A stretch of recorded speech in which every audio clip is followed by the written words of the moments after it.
Ce vendredi 10 décembre 2021, Alix a tenu à briser le silence concernant les affaires de tricherie qui font tant parler ces dernières semaines. La candidate de Koh-Lanta 2021 a fait part de son regret et a fait des confidences inédites. Des affaires de tricherie viennent quelque peu entacher cette saison de Koh-Lanta 2021 qui s'annonçait légendaire, comme les aventuriers qui y ont participé.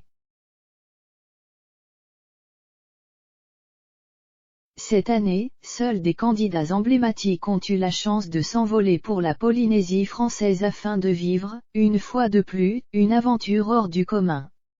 Mais c'est surtout le scandale qui fait parler ces dernières semaines, une situation que regrette Alix Noblat après avoir participé à Koh-Lanta les 4 terres en 2020, la charmante blonde a accepté de vivre une nouvelle fois à l'aventure Koh-Lanta. Ainsi, elle s'est frottée à Claude Dartois, Laurent Mestret, Jade ou encore Kumba.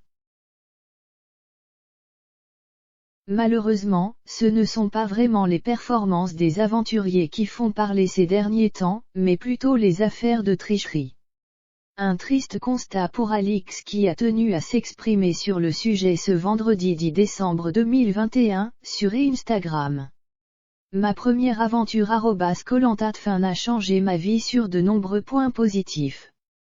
J'ai depuis plus confiance en moi, j'ai su surmonter de nombreux obstacles et j'ai rencontré de belles personnes dont @Mathieu-Koh-Lanta qui partagent ma vie aujourd'hui. La seconde fut un peu plus funky. Je me suis sentie en danger très vite, mais étant joueuse j'étais prête à tout pour aller le plus loin possible, une aventure très différente et intense mais tout aussi palpitante, a-t-elle tout d'abord écrit. La compagne de Mathieu regrette donc que la presse ne parle que des tricheries, en accusant même certains et certaines à tort. J'ai mal au cœur. Aujourd'hui on parle beaucoup de la déroute avouée mais parle-t-on du dépassement de soi provoqué par cette aventure? J'ai l'impression que les lecteurs ont besoin de se rassurer en lisant qu'on mange à notre faim et qu'on dort dans des hôtels. Anecdote, sur ma première aventure aux Fidji une nuit après un conseil j'avais tellement froid que j'en ai pleuré pensant que j'allais en mourir. Sur la seconde lors de l'épreuve des grappins je me souviens des pluies torrentielles au point d'interrompre l'épreuve et nous coller les unes aux autres pour nous réchauffer, a-t-elle poursuivi. Et elle aurait pu raconter encore de nombreuses histoires de ce genre, car c'est ça qui caractérise véritablement Koh-Lanta et l'une des choses les plus incroyables est tout le soutien qu'elle peut recevoir au quotidien sur les réseaux sociaux. Des messages qui lui réchauffent le cœur, d'autant plus en ce moment. Rappelons que tout a commencé quand Yeura a avoué à Denis Brognard, lors du tournage, qu'il avait mangé à 2 reprises des mets que lui avaient donnés des pêcheurs. Et, sur l'île du Conseil, il a récupéré des papayes qu'il a par la suite cachées dans des paniers sur le toit de son campement, en attendant qu'elles mûrissent.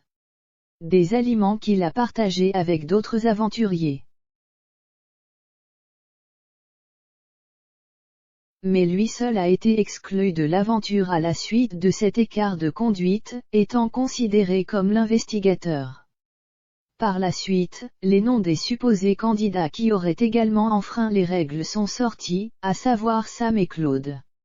Des allégations que ce dernier vient de réfuter dans le magazine Public de ce vendredi 10 décembre. L'histoire ne s'est pas arrêtée là puisque, le 6 décembre dernier, le Parisien a dévoilé une nouvelle affaire. Après avoir de nouveau précisé que Claude Dartois avait fauté, nos confrères ont confié que selon leurs informations, 4 à 5 candidats avaient pris part à des dîners clandestins lors des soirs de conseil.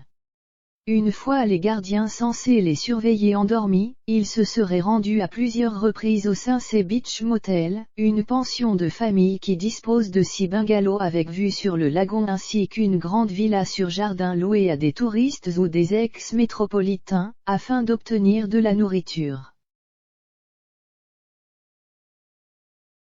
Et un couple aurait été particulièrement généreux en proposant du salé, du sucré et des boissons énergisantes à gogo.